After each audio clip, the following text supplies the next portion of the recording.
There are two things that I really wanted to get out of this final kind of way forward discussion, which typically, if you've been to our meetings before, we usually have some speakers who attended the meeting, sit up and they give their final reflections, and then we'll do it as a group. I kind of wanted to think about it in a different way this time because it's been on my mind a lot about violence prevention, especially throughout the month of October, which was a really busy month. I started the month in Geneva, focusing on violence against children at a meeting that Alex was actually at, and so was Kati. And then in the middle of the month was hosting the meeting on child labor and forced labor. And then towards the end of the month was in London looking at violent extremism from a variety of perspectives, which are kind of the topical areas that I've been focusing on at the academies for the past 6 months. And throughout each of those meetings, there were these conversations at the margins about how can we better expand our reach across each of these areas, and then how can we also better connect across silos. For instance, at the child labor meeting, or violence against children meeting, Alex actually brought up this idea, how can we better connect to these global issues that are better funded than violence prevention is? I don't need to tell you guys in this room, violence prevention is critically underfunded.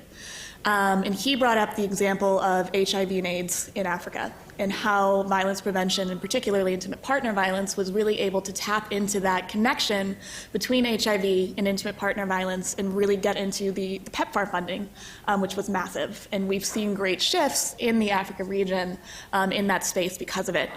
So what are other examples that we can connect to? And I got off of that meeting, went to the child labor and forced labor meeting, which is an area I don't know a lot about, but at the end of the meeting, we had everyone in the room sort of identify their critical next steps forward and their gaps in terms of what they feel of the knowledge base in those areas. And almost verbatim, the things that they were saying were the things that were said at the Violence Against Children meeting, in terms of people they need to connect with, areas they need to get more knowledge from. And I'm sitting here and it's like you guys have never been in a room together to have this conversation, but you're saying the same thing, which was part of the reason why I brought Tina Faulkner from the Department of Labor to this meeting to start building those inroads, because I think there are great connections there. And then this violent extremism thing, which has been on my mind for a year now at the academies, I think that this is a great area that violence prevention could really tap into from multiple different angles. And at least under President Obama and Hillary Clinton, we had been expecting an increase in funding in this space. I have no idea, like anyone does, what that means now. But we do expect this space to be well funded for the years to come, because the thing that we see often in the research that's done is that this is, the people in the field say, it's low incidence, high impact. It's something that is at the forefront of most people in America's minds. Citizens think that it's a really big issue. It's something they're very afraid of. And the Pew Center did a study that showed that this was the #1 issue, terrorism and violent extremism, that they wanted the candidates to discuss at the debates. So we do expect it to continue to be a well-funded field, and I can tell you right now that the people working in violent extremism are critically interested in what is happening in public health and specifically violence prevention. So there are definite inroads in those spaces to tap into funding, to tap into knowledge bases, to tap into data that violence prevention typically hasn't gotten into before from multiple different resources and areas. So the two things that I want to hear from you guys and just have a conversation about are your reflections from this meeting, what really stood out, and what did we miss? Were there things that you think are critically important in the dialogue about public policy in the space of violence prevention that didn't come up, that you think we need to be thinking about moving forward? And then the other thing is I want you guys to think critically about what are these other issues, these other fields, these other studies, these other global issues that exist that we can really tap into and that we can really sort of leverage, and I don't want to use the word exploit, but also connect ourselves to and gain access to those funding streams to really launch violence prevention into the next phase of everything we're doing. I always feel like I describe it to people that don't work in the field. I see violence as being kind of like a Maslow's hierarchy of needs, and it's one of these base issues, right, that feeds into everything. If you don't fix violence, you can't get to these upper levels of education, of health, of access to resources, and all these other things that make society develop.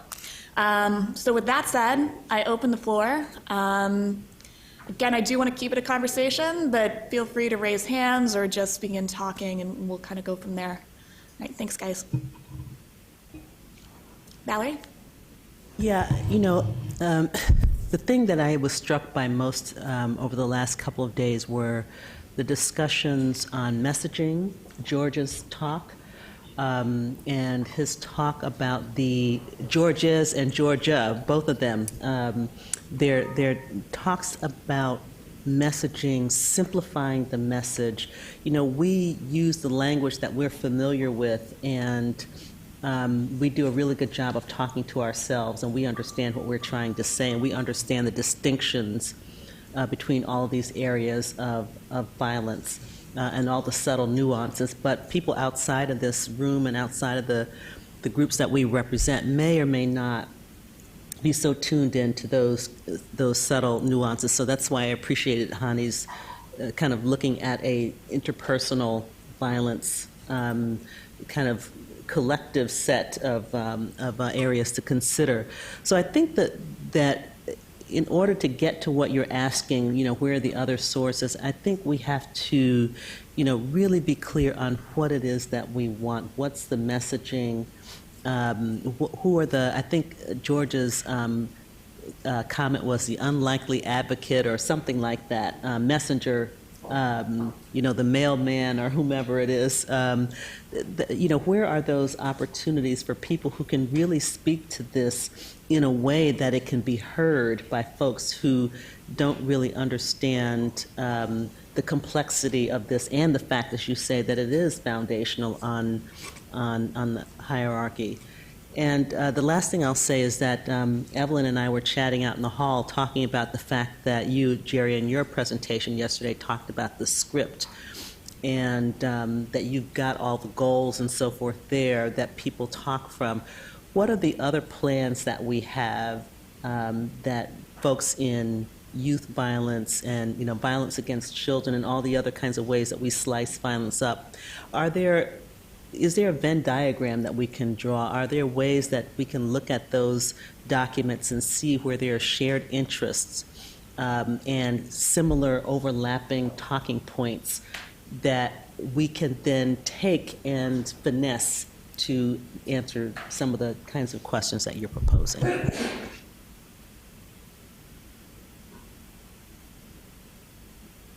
I'm going to raise a concern that came up for me during the presentation of the individual who was representing the Sandy Hook organization, and it's the same concern that came up when we did the forum on violence and mental illness, and that's this, you know the signs, and trying to get people, teachers and others, to know the signs, whether they're signs of violence or signs of mental illness.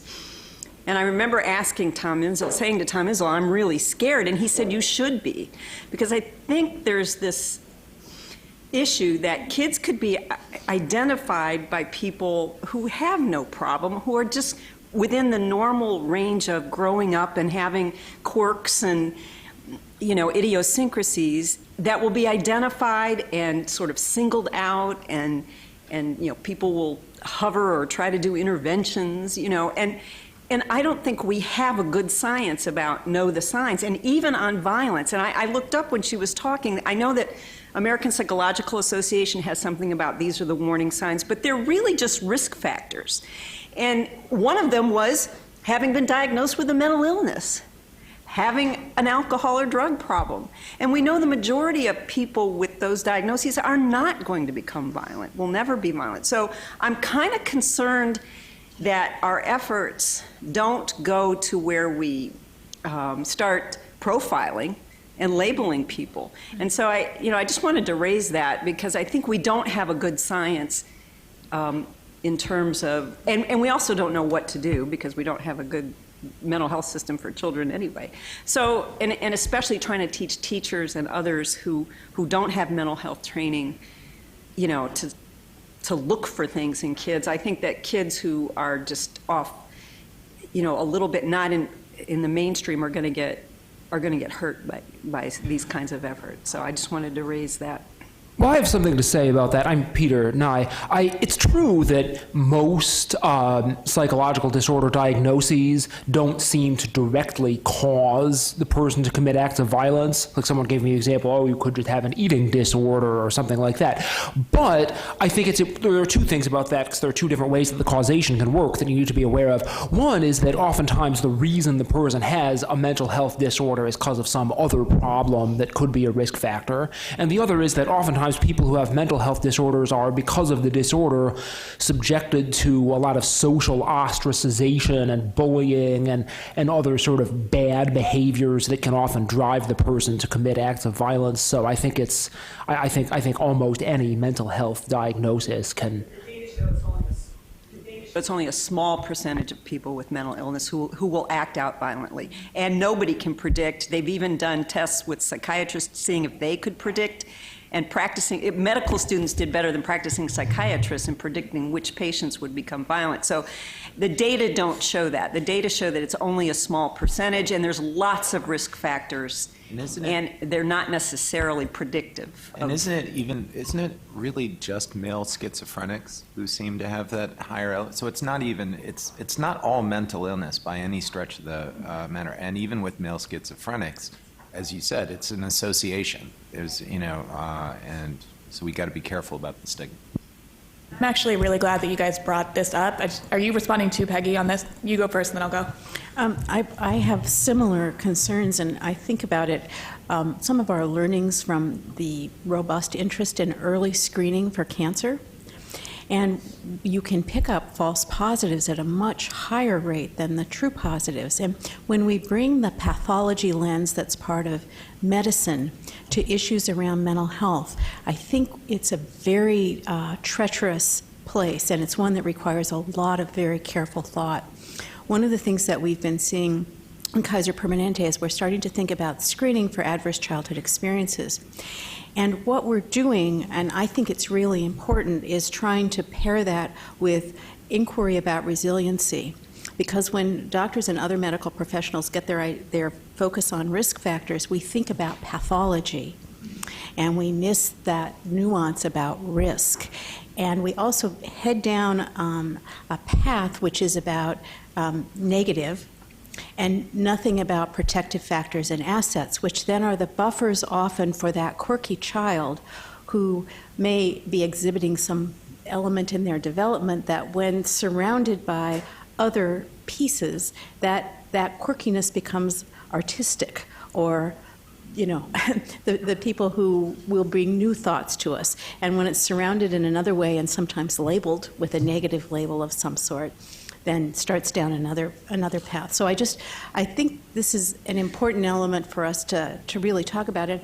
Hani brought it up as well, which is that it's interesting how disclosure of risk, whether it's human trafficking or IPV and so on, is very environmentally dependent. What you think will happen when you disclose will really affect whether you decide to. As an adult, you have agency to make that decision. As a child, in an environment of the school or elsewhere, you don't necessarily have that agency. So I think these are issues that really merit careful thought, and I appreciate that you brought that up, Peggy.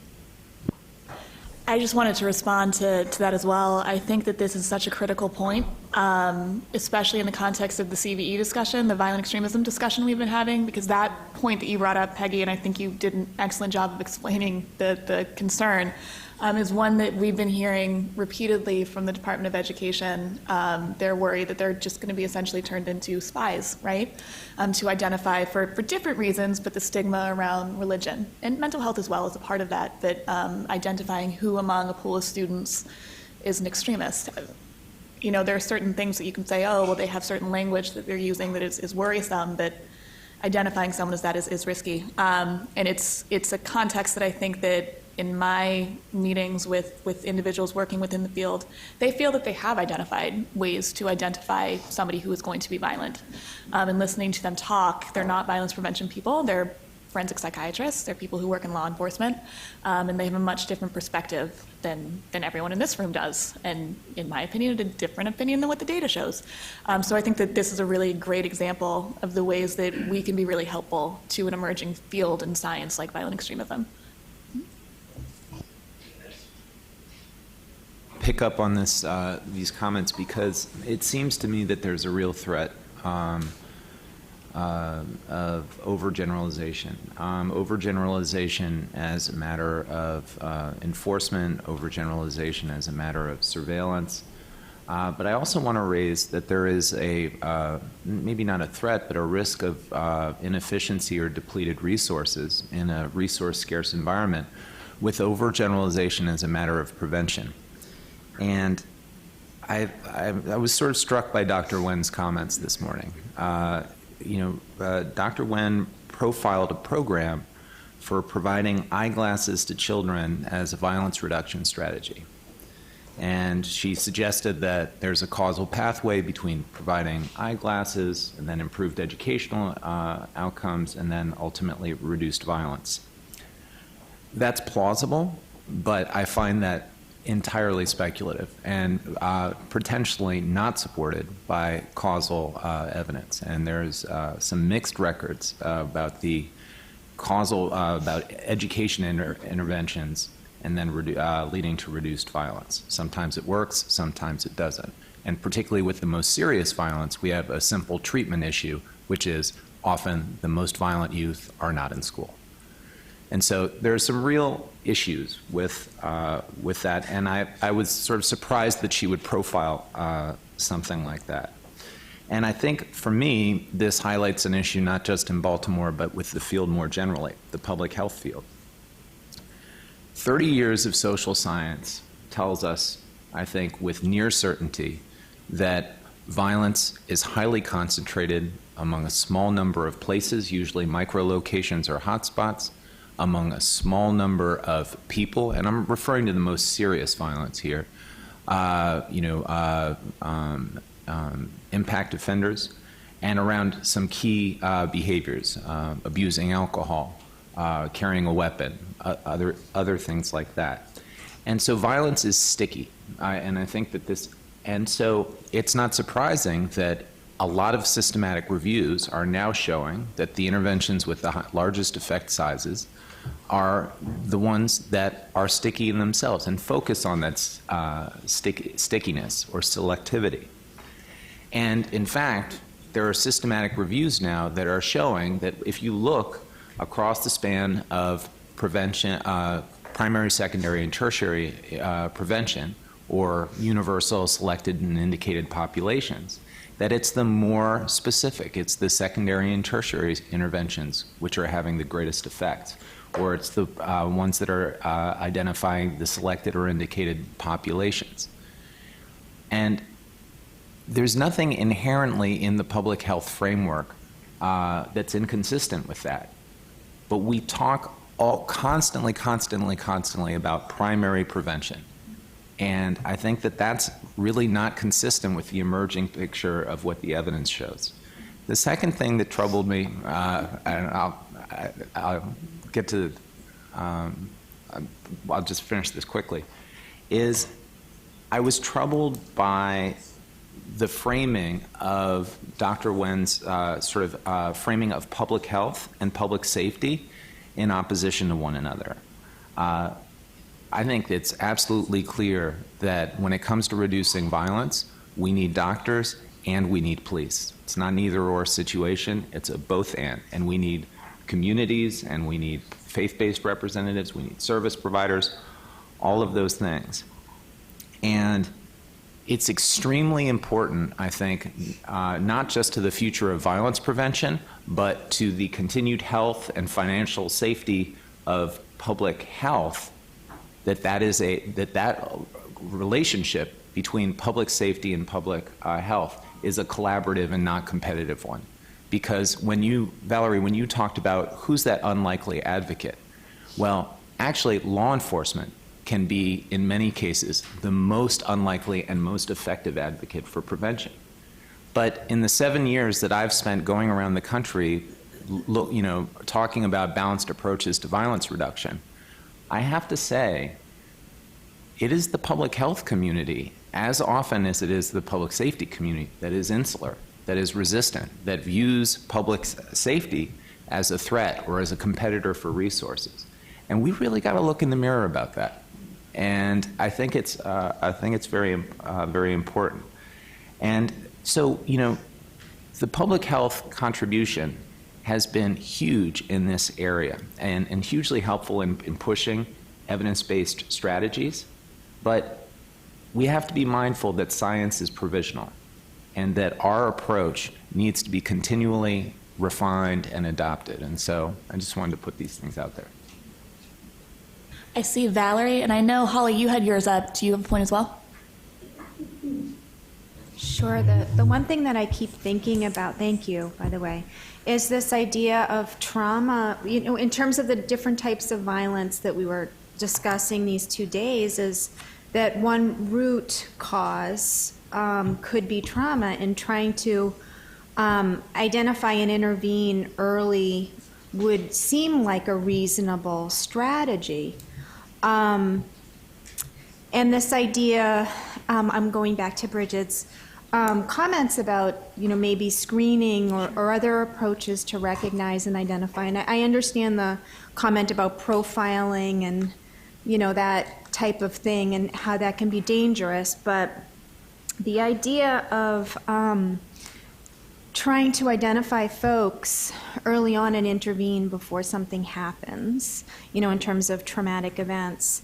And so I think these screening approaches and approaches within the healthcare settings make a lot of sense in pediatric primary care, where the American Academy of Pediatrics is saying you should be screening for trauma. We should be doing more about childhood trauma and ACEs, and it's kind of a movement towards doing that and getting practices up to speed in doing that, and training and providing all that is another issue and a big issue, but it's something that we've been working quite a bit on, and we have some. So if we can chat, I would be happy to help. But the idea is, once you identify somebody, you really have to be prepared. And as we were discussing, the services are always an issue in finding kids, and their wait time, and there's a lot of other issues involved. So what we were thinking is there's a certain amount that primary care can do within the integrated care model or a patient-centered medical home, if they have a social worker and they have resources to be able to support families. It makes a lot of sense.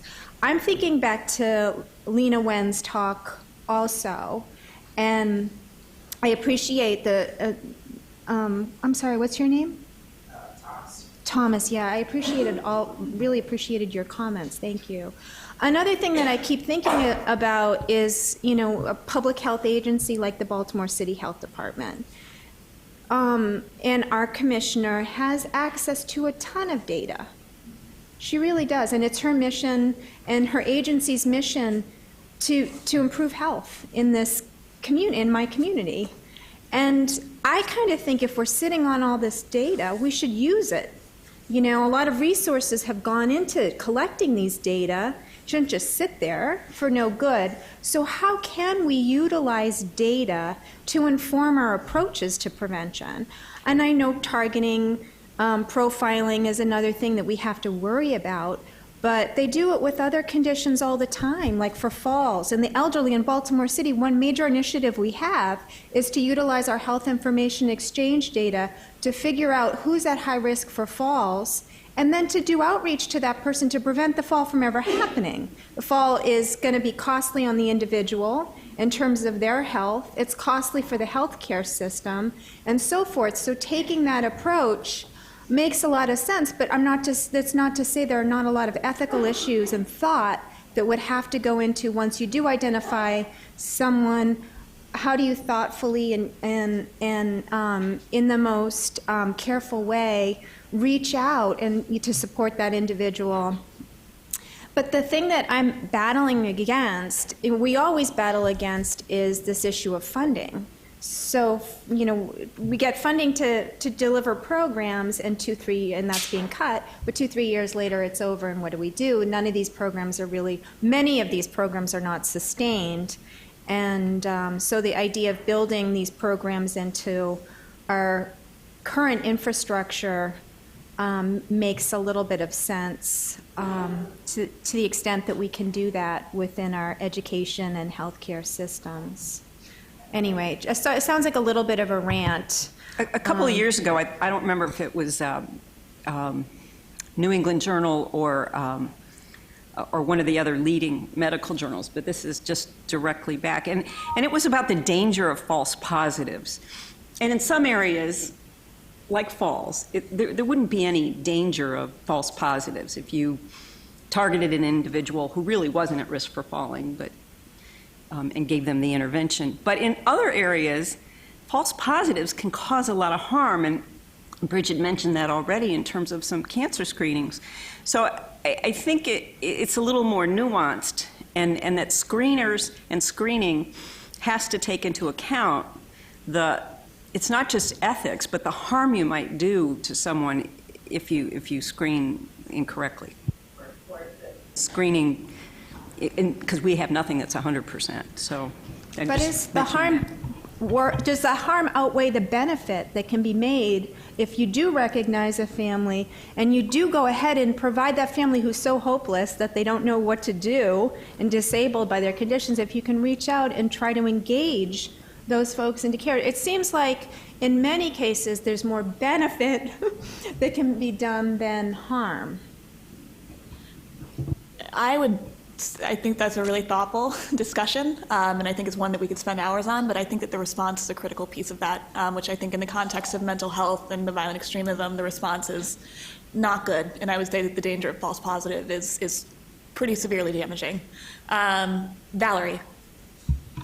I just have a comment. I don't have much to add, but I wish you had what you just said in writing, because it was just a wonderful kind of summary of what we know from 30 years of social science research, and you said it in very clear ways in just a few minutes, what we know, what we have available to us, and where we need to go. And I think that kind of simplicity of communicating the research is really what we need. This debate, I hope we pick this up at some point, because this is what goes on outside of this room. And in a climate where we are fiscally constrained, the questions will be asked. 30 years of research and millions of dollars in this kind of work. What do we know? Why should we give more money to this? All those kinds of questions. And we have answers, and you laid them out wonderfully, and I think we have to figure out how to communicate that. Because what I'm concerned about is that in the absence of something that we give to people that's evidence-based to talk about how you identify risks for violence or whatever, however we want to frame it, that people will, in the absence of that evidence-based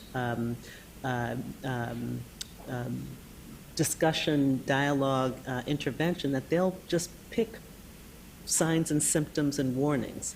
So we have to give them something. And I think the kind of discussion that we're having now, it reminds me of George's slide where the congressman said that there were lots of charts and I just did my emails. So it's an important struggle that I think we have to continue to struggle with and wrestle with. But if we could just take what you said and just... I have a couple reports and an op-ed. I'll email them to you. But it was just so clear. And We'll go Evelyn and then Jerry. Yeah, mine's just a quick little summary from my perspective of the last 2 days is that we've got to get ourselves away from this one and done mentality, that it's one effort that's going to change what's happening in the world of violence prevention, whether it's one piece of research or one intervention or one singular, either individually targeted approach, whether it's identification through universal screening, or whether it's a more systems transformation approach. But I think we've come a long way, either in our own individual field of violence or in violence collectively, that we've got to stop thinking that, or promoting that, our answer is the answer, or we know the answer. We don't know the answer. It's a comprehensive problem, and I think we really should think hard about what good is identifying a child at risk if there's nowhere to put that child or have that child seen in the community, or there's no trained providers in that community who would know what to do, no trauma-informed providers who would know what to do with that victim of trafficking. I mean, that's as harmful, in my opinion, as doing nothing. And I think sometimes we have to be responsible enough to say we know what we know and we know what we don't know. And the more we can try to look at this, I think, collectively, I think I'm going to, just like I said in my brief presentation, I know that there are very few independent interventions that are going to save lives. It is a bundled approach if we're going to do it in my field. And the other thing I know that I never knew in the first 18 years of my work was that suicide is not just something between an individual and a provider. Sometimes changing systems saves lives. And we've learned that changing the healthcare response, like what we're doing with Kaiser Permanente and others, so that they collectively treat that patient who walks through the door and make sure that they leave our hospital having truly been medically helped. And that's the responsibility of a hospital. But we truly medically help them to walk out, connect with other services, and recover is our obligation, not just treat the wound at the emergency department and send them out on their way. So I would just like to say, going forward, I would like to see us, and I'm new to the group, and I thank you so much for the privilege and the opportunity to join you, but let's think about how our forms of violence connect. Let's think about systems as well as individuals. And really, let's not think that any one piece of research or any one approach is going to reduce violence in this country single-handedly. Thanks. I knew if Jerry went first, it would help me to make a little more sense of what I'm trying to say. But this is just a more broader idea, and I'm going to say it with both excitement and trepidation. But I think about, we talked about historical parallels of, what we know, the data. Our last speaker talked about child abuse and connecting to trafficking. I'm thinking about yesterday is World AIDS Day, and while we externally had country operational plans that we expected folks to have to get PEPFAR funding, our own national HIV/AIDS strategy is as old as the current administration, fairly. But it at first was not necessarily well received or well understood. But I'm thinking about, we have data on economics and costs we've heard in these last 2 days, and the costs of prevalence, incidence, rates. We talk about hotspots in HIV work. We talk about, I don't know if the right term, but this idea of really looking at where we know there are hotspots in communities of violence or HIV or suicide, perhaps, and self-directed harm. We talked about policies and laws, what exists, what's being enforced, what is out there, what is being enforced, what are the gaps, what is there funding available. And then ownership. We talked about national ownership, community ownership. So it just got me thinking about my work and how it is guided by the National HIV/AIDS Strategy. It's not dictated by it. State health department may have a very different lens on that in terms of their funding and their measurements. But it was designed with indicators. It was updated twice now. Yesterday, indicators were released of how have we met those measurements of reducing HIV infections by 25%. A new indicator released yesterday is reducing stigma by 25%. That one I want to see how that's going to be measured. But still, it got me thinking about a national strategy on suicide and self-directed harm. Could we think about us as a forum, all that we know? I hear 3 decades of research. Is there something that we could conceptualize of a national strategy on violence prevention? Not the you must, but what do we know? What are some guidance? What are some overlapping concerns, data, communities that might begin the dialogue in a way that part of one of our 3-legged stools is policy? And policy and how do we help define perhaps these next uncertain times by giving out evidence and what we know exists, what we know the gaps are, and just throwing that out there as, an idea. Thank you very much. Julie, and then we'll go to Bridget. Actually, if someone wants to respond to everyone, mine's a little bit different, so. Bridget?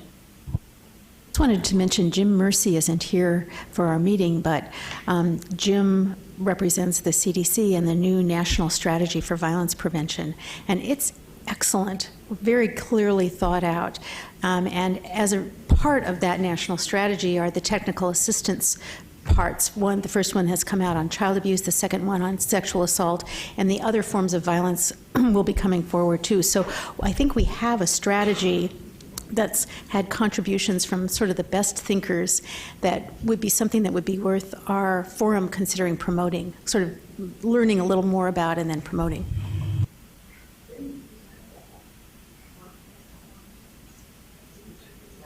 Yeah, he's traditionally presented the global status reports. I don't know if he's done anything with the national level at our forum before. It's pretty recent, so I don't think we've heard about it here at the forum, but if we were thinking about a webinar format, that would be an excellent topic for a webinar and one that could really pull in a large audience of people who are interested in contributing and thinking about. Great, thanks for that tip.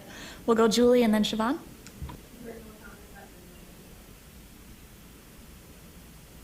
Again, I'm very new to this field, and I just, when kind of going through this, I know we heard a number of times about the violent extremism and some concerns that this is really a, it's a low incidence, high impact, and do we really want to hitch, we have such bigger problems with domestic violence, child abuse, and that kind of thing. And this is my anecdote from my infectious disease history. When I was in the Army and working over in the country of Georgia, there's a large fund of money to look at former Soviet Union states and try to make sure that weapons scientists would come to the United States and not work and do bioterrorism. And so there was an effort to set up a surveillance system in the country of Georgia. And because of the type of money, it would only be used for weapons or highly dangerous pathogens. So they were setting up a surveillance system for the few cases of anthrax or Congo Crimean hemorrhagic fever that would come through the country, maybe 10 or 20 or 30 a year. At the same time, the country, of course, already had a surveillance system for measles and chickenpox and salmonella and shigella and all those other childhood diseases and other diseases of concern. And I argued over and over, I said, this is not going to work. You can't have two separate systems. It's never going to work. And they didn't listen, and I don't know how many millions, and we're talking lots of millions of dollars, was put into this effort. And at the end of the day, of course, it didn't work because no one used it. And I had moved on to a different job by then, but I kind of kept in touch. And about 10 years later, they finally said, oh, we can actually just, merge and do all surveillance. But they argued and they said, we can't use the money because that money is just for extremely dangerous pathogens. We can't do measles surveillance with it. But even though it would literally cost no more money, they're setting up the system. So I think that, looking at the violent extremism, be careful of, that they might say you can't use the money, but find ways to say, hey, listen, today we heard a nice slogan, I thought, hurt people, right?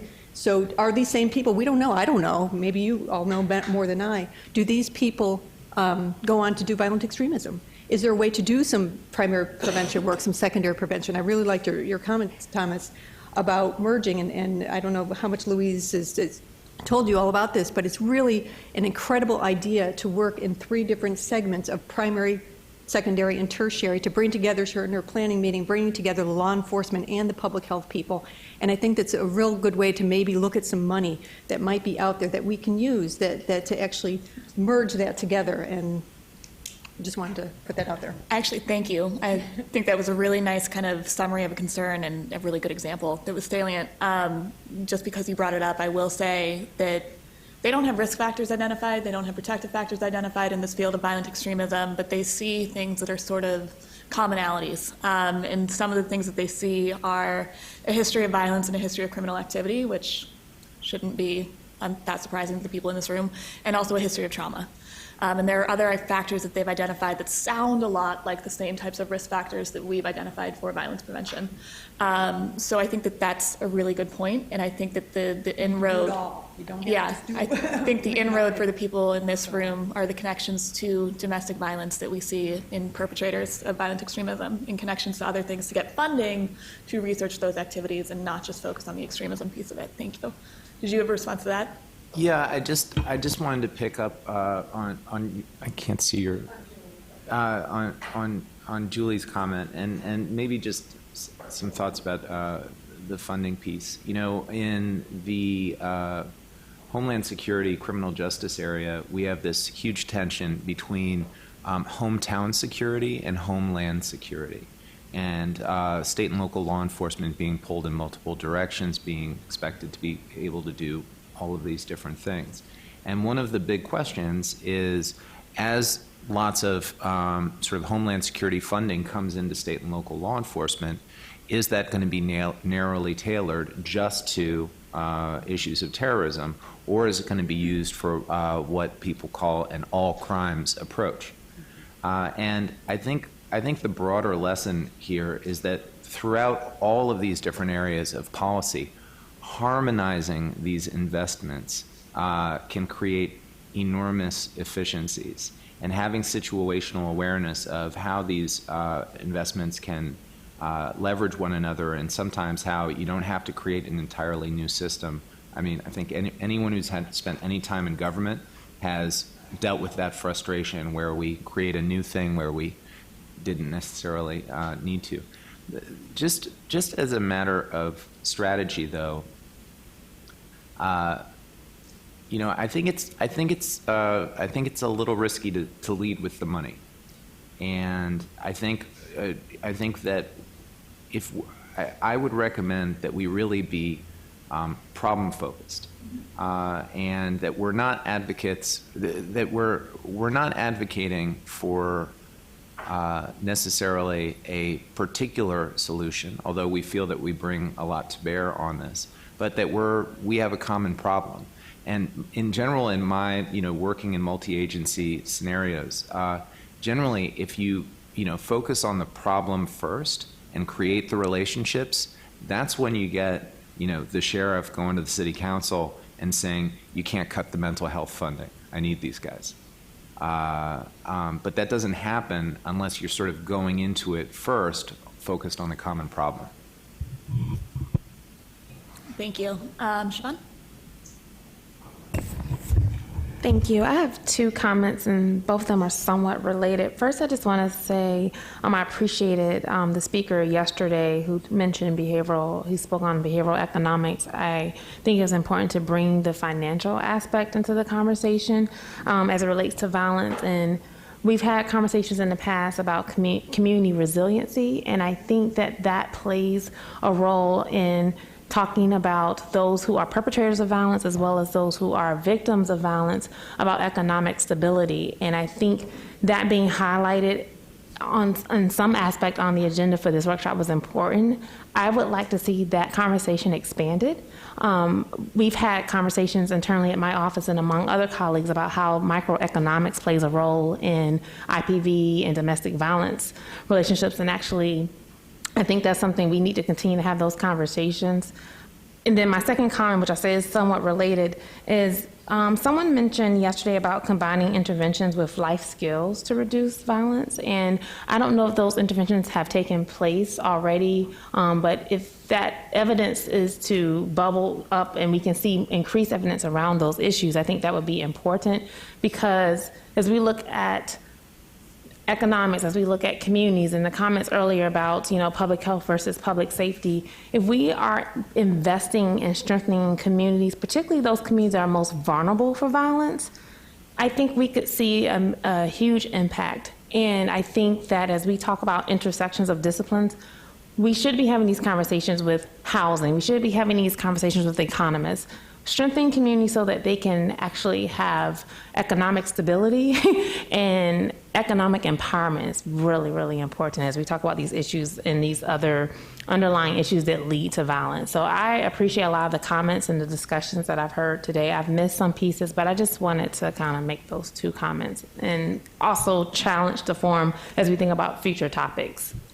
Thank you for that. That was actually, I think, a really nice explanation. That's the common problem we've been pitching to the people working in violent extremism, the upstream prevention and building community resiliency, and that there are connections potentially across the issues. We're very early days, but I agree completely. So thank you for those thoughts. I think those are very well put.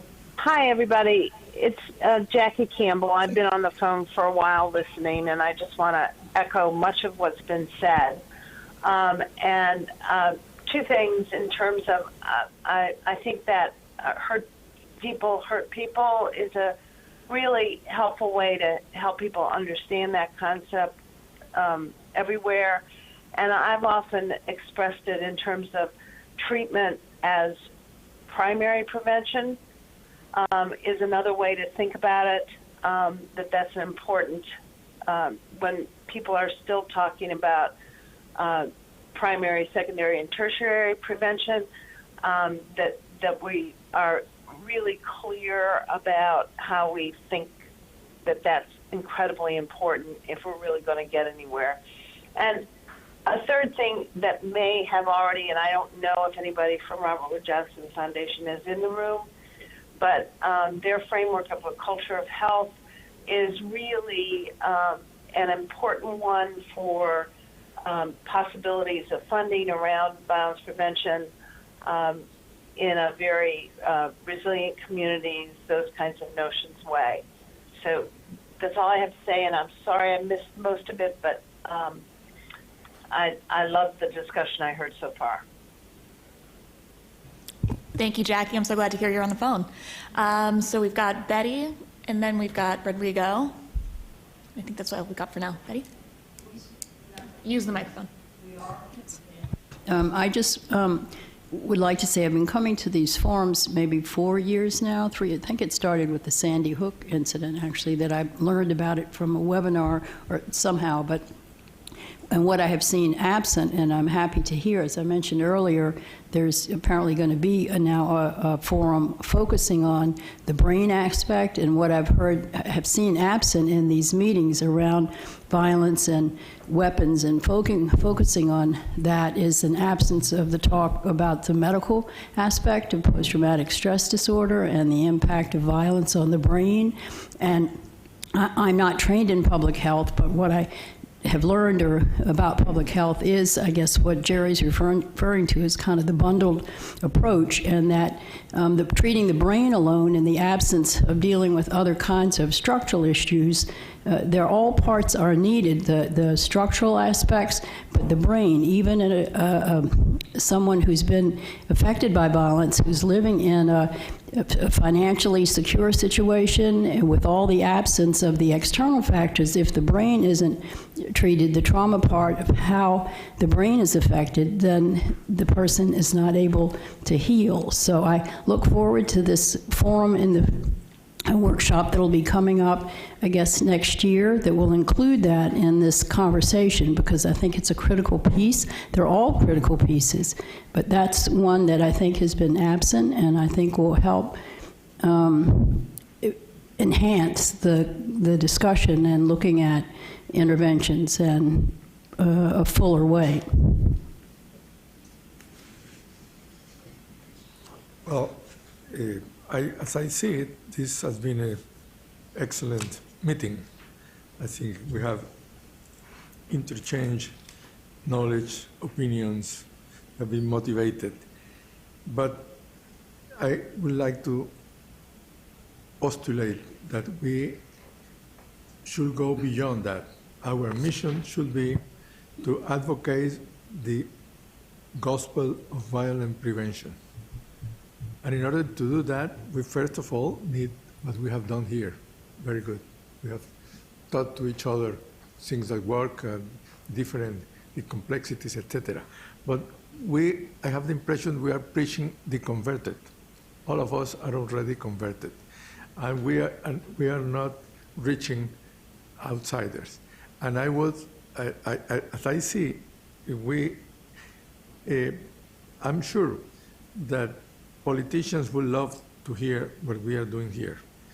I was in a meeting of the Rockefeller Foundation of Resilient Cities that was mostly concerned with physical factors of resilient cities. I just mentioned the word that violence was threatening the resiliency. All of a sudden, we have 12 mayors that we met and say, this is a threat to our survival of the city. Just to mention a kind of audience that we might lead to. So I think we might, in the future, try to bring in important political persons, members of Congress, mayors, even give them a distinguished place just to get them through them to get to obtain what we want. Because, and then the other consideration is Politics is extremely important for all of the things we have discussed. Money, I gave you the numbers. By having a mayor, a public health mayor in Cali, which is a poor city, we were able to invest $80 million, $80 million in 2 years in programs directly related to prevention of violence, social violence, just simply because we had that. So if we can get into that area, we will contribute to our old goal, which is advocate the violence prevention is possible, is needed, and simply I have the impression, as I mentioned in this meeting, the impression I had some years ago when we were talking, how come these people do not move by a homicide rate of 127 as we had in Cali? People are not moved by that. They are moved by some other things. Then we began to speak GMPs, and that the political decision makers understand is gross national product. So we have to find ways of communicating with others and probably inviting people to participate with us, and we can ask their advice. What can we do? Things like that will help us to enhance this very magnificent group of people that we have a tremendous experience that we must share with the rest of humankind. Judith? And thank you. Judith McFarland, Texas Women's University. And just as a segue from Jackie Campbell's comment on culture of health, and I think that's what Dr. Nguyen, I'm always reluctant to talk about what somebody said that's not here, to clarify their sayings, but I thought she was really referring to a culture of health also and wrapping those youth in a violence prevention environment. And I was just sharing with Bridget a few minutes ago, as everyone knew, I presented on the right to play yesterday and the methodology thereof, and we're working with the baseline analysis, and over 92% of those youngsters report high levels of perpetration according to our CDC definition, which is 2 or more acts of perpetration within the last 4 weeks. The number one driver is hunger. The children are hungry. The more the food insecurity, the higher the perpetration, which I think gives us a whole another venue to discuss primary prevention for violence. So I don't know how we can address the topic unless we do take it holistically within a culture of how do we create a culture of health and wellness and health promotion. Just a little bit unclear. In what context is the number one driver of violence hunger? Yesterday, and I presented on one of the 16 Fragile Country projects funded by UK aid to learn what works to prevent violence. And one of the projects is in Pakistan, where we're doing a randomized cluster control trial in 40 schools, 1,752 youth. And the number one driver of perpetration among those 6th grade, age 12 to 13, males and female youth who report high levels of perpetration in the last 4 weeks, according to our Centers for Disease Control definition, had the highest food insecurity. They were hungry children compared to their peers who did not report those levels of perpetration. Perpetration, as defined as we used instruments that look at physical and verbal assault. But this was physical assault. Pushing, shoving, slapping, hitting, beating.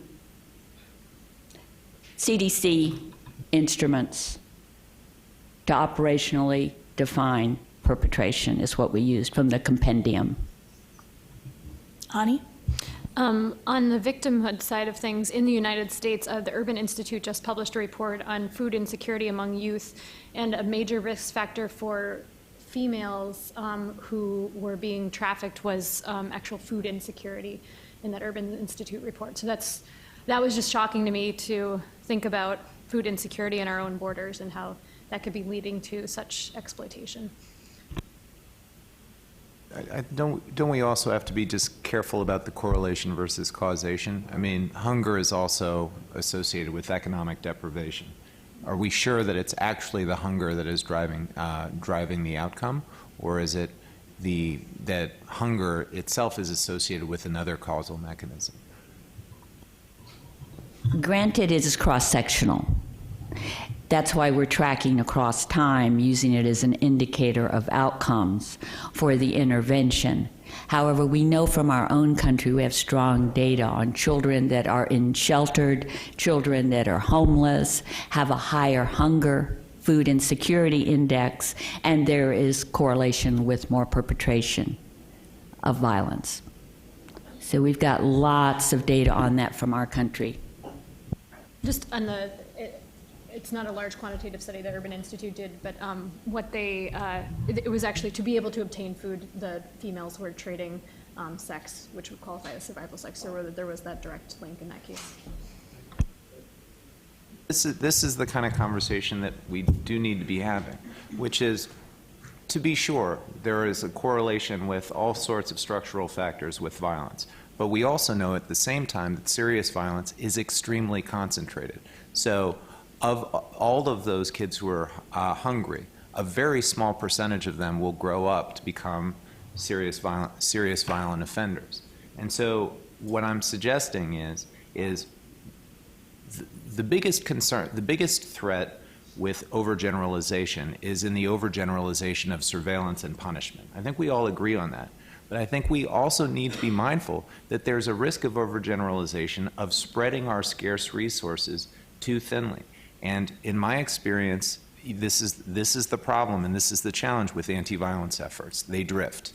And they drift in one of two directions in my experience. And I've probably looked at and collaborated with maybe 15 to 20 citywide initiatives over the past 5 to 7 years.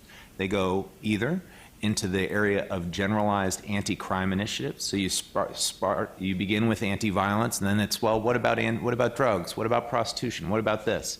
And you get, and particularly in Latin America, what about extortion?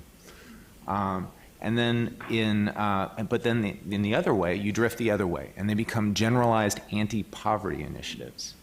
And they become, in some ways, a pretext to do all of this other development or anti-poverty work, which is important in its own right. But the evidence shows that it is more effective to work from the inside out than from the outside in. And so I'd just like us to spend a lot more time on secondary and tertiary prevention, working with the highest risk kids, and not from the outside in saying universal populations, because I think that that's, generally speaking, that it's not as an efficient a way to do this work. Peggy? I like that, and you know, Rodrigo, your example in Cali, when you decided to focus on limiting alcohol availability, it had a huge effect, and it's one risk factor that we know is a really important one, and it shows that you can target to extremely important factors, and it didn't cost you that much to change the hours of operation of the alcohol outlets, right? I mean, it wasn't a huge expensive thing, but it had a huge impact. Political cost was very high. Well, you know, yeah, we do start to factor in the cost of lobbying or the cost of working against lobbies that exist, but I think, but it had a dramatic effect without being expensive, without being but it was very targeted. It was very targeted, and I think that's important. Evelyn? I feel like my head's all over the place, so I'm going from doing things more broadly to going back to our invitation or support of a workshop in March. hopefully. And, just looking at the content that was provided to us in our closed meeting, and I want to think about what we mean by systemic approaches and systemic change. We talk about that a lot. I think we would generally agree that that's an important part of what we're looking at, but also what is the evidence behind that, right? What are the targeted interventions that could and might make systemic change? And I think, I know some of you folks weren't at the meeting on Wednesday, but the things they highlighted in the slides for us is examining 56 cases of extremism, which isn't a lot, but this is on the slides, right? So it may be what's going to drive part of the content, is sense of community victimization, pathways to emotional vulnerabilities. They talked about trauma, the connection to not being housed or underhoused, the connection to mental illness, cognitive biases. I just would like us all to think about what may be the approach of that particular workshop and how the evidence that has emerged from these many workshops is really critical for us to identify how we're going to inform that, what we know really works, what we know doesn't work, what might be some ways to make systemic change that could address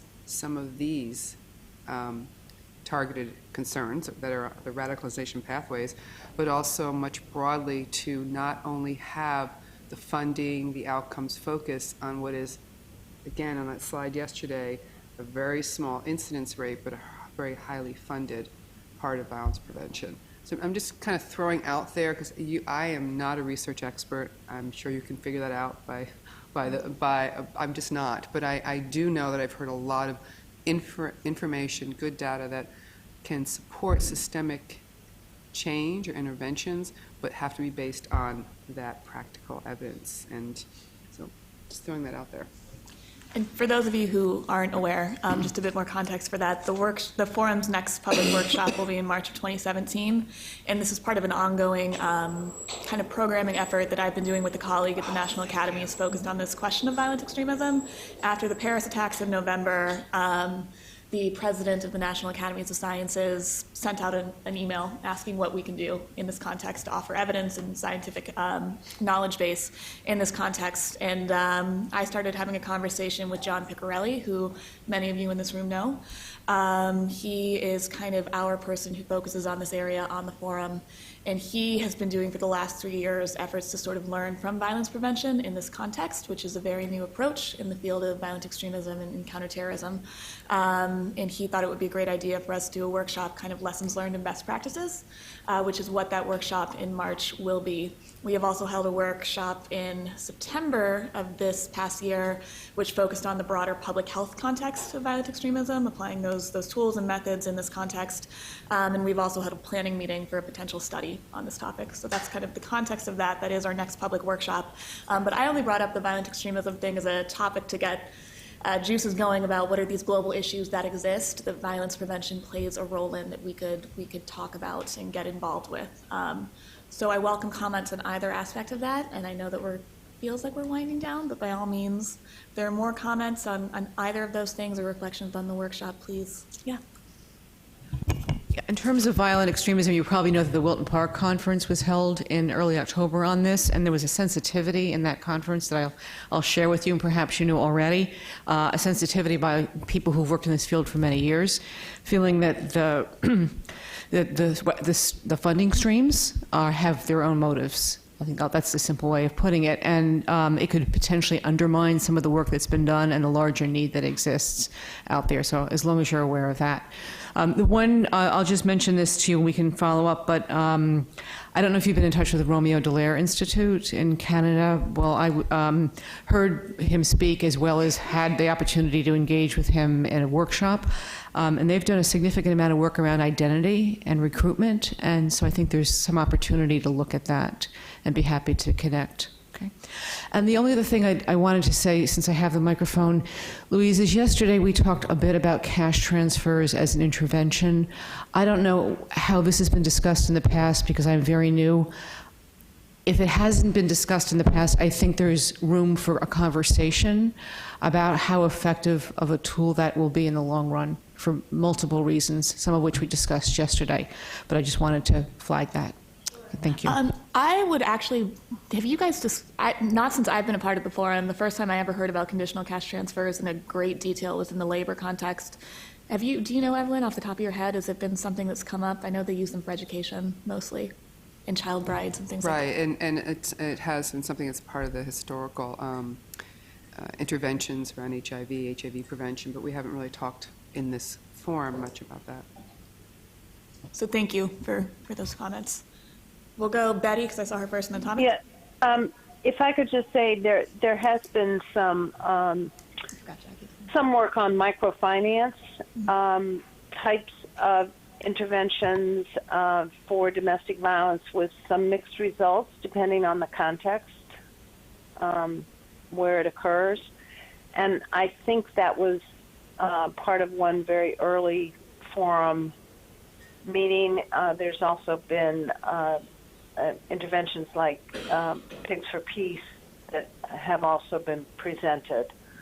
That's not a cash transfer per se, but it's a durable goods transfer to communities. And I just want to echo something that someone said, and I'm sorry I can't see you, but around the notion that we do need to do, along with our everybody prevention strategies. And I've said this for a long time, and I think it's incredibly important that we do need to do targeted interventions, or whatever we want to call them, for those most at risk. And I think we could expand that to a community level. And I like the notion someone said healing, and maybe that's a better way to put it, that healing as primary prevention. And that notion not only for individuals healing, and I absolutely agree that we need to keep in mind some of the newest brain research, especially on how to reknit or repair some of those damages, but also to widen that out to families and communities. And one framework I think that's really nice is Sarah Zanton's Society to Cells, around the concept of resilience, going all the way from cells and physiology to communities and society. So wrapping, and that was a lot of different themes in there, but anyway, I just wanted to add those comments in. Thank you, Jackie. It's hard to raise my hand over the phone, so I'm sorry if I break And in. it's Betty Lee Davis again. I just wanted to clarify when I made reference to medical and brain that I was speaking not about any kind of wound injury to the brain, but the trauma aspect, if that weren't clear, and medical meaning post-traumatic stress disorder as a medical problem. And I had a question for Rodrigo, and if you'd addressed this earlier, I guess I missed it, but in Cali, or the firearms restriction, how is it that you all were able to affect that there? I mean, if it were that easy to do here, then I guess it certainly would have been done, but how in your country were you able to do that so apparently simply when we have many groups trying to control guns here with, a lot of obstacles in the process of trying to affect that? Well, in Colombia, guns are manufactured and sold by the army. So they were the institution that was interested in keeping a big number of arms and ammunition because they make money out of it. So they were the main opponents. So what we did was say, let's select given weekends, Mother's Day, New Year's Eve, when we know that people get drunk like mad, and put on those days a restriction on carrying firearms. They agreed, generously agreed. They made us the favor, but they were not convinced. But we kept on until now. About 6 months ago, the President of the Republic, he said, firearms cannot be used by civilians. That was a general thing. So the benefits of having a governmental institution are there. if you get to the head, you can change it. Here, you have a private sector that won't be that easy to convince to make the change. So, but that was the reason of the difference. Thank you. Thomas? I don't want to seem like I'm piling on Dr. Wen, so I want to just point out that I too agree with you and Judith that the ACEs work and the trauma work is incredibly profound and could be transformational in the field of violence reduction. And I think, and then I think the challenge is to do this parsing and to sort of apply this principle of specificity. So you begin, if you're going to begin with your sort of primary prevention, you begin with, a bunch of people who are in various forms of deprivation. They're disenfranchised, they're disadvantaged, and all of those things. What I would suggest is that the first element of risk is poor people who have been traumatized, who have been exposed to violence and have been hurt by violence. And then we need to do what we've talked about, which is be careful, because the overwhelming majority of traumatized people do not go on to traumatize other people. But it's an important risk factor. And in fact, I know that when I was at the Justice Department, one of the real challenges that we had is all of our victims funding, it didn't go to the nation's #1 crime victim, which was young men of color. Very few ways for them to access that funding. And so to think about people who we often think about as perpetrators as also victims who are in need of treatment and in need of protection. The last thing I just wanted to say was, we're tossing around this term evidence, and it's clear that the evidence that we're all discussing is, better than the anecdotes and the war stories and the snap judgments that we've seen in the past. However, it might be good to sort of have some sort of conversations about what we consider threshold evidence. So, I am now at the point where, to address issues of internal and external validity, I'm not really convinced by very many single studies, no matter how high the N is, no matter whether there's randomization, because I just have a lot of concerns about the external validity. And the MIT Poverty Action Lab, the gold standard, when they're replicating some of their programs, they're finding different results.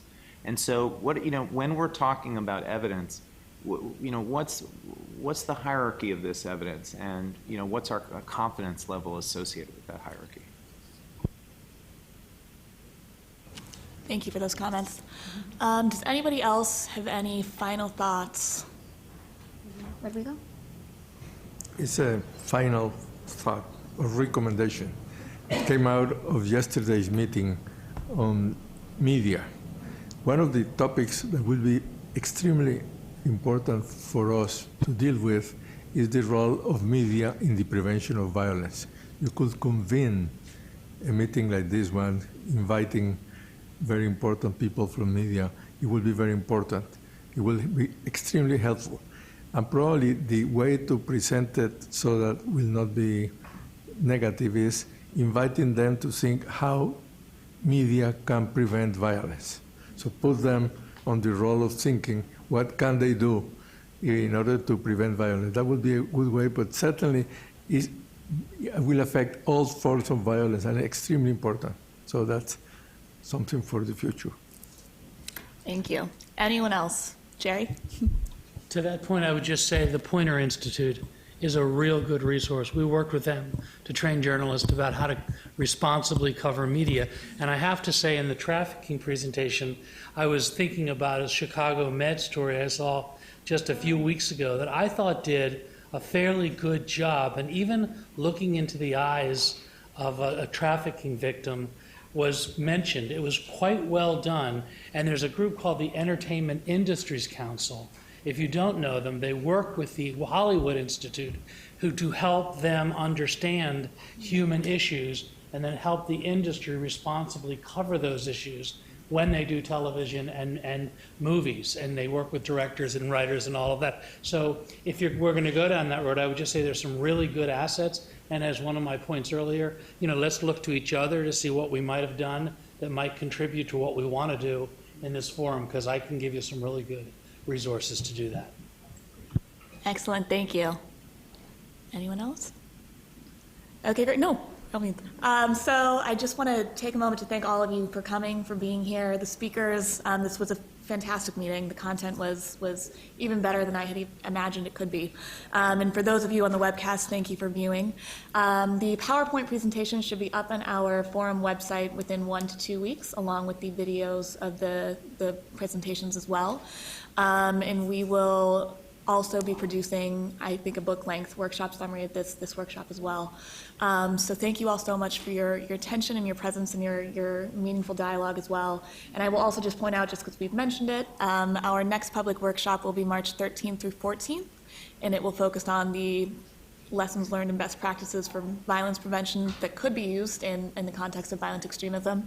And then our other workshop in 2017 will be October 1st through 2nd, and it will focus on this kind of brain science, neurophysical aspect of exposure to violence and trauma. So thank you all so much. And As a new guy, I'd just like to say thank you and Allison and the team for really putting together a good meeting under some tough circumstances. thank you. And with that, I'd like to wish everyone safe travels home, and please have a wonderful weekend. Thanks.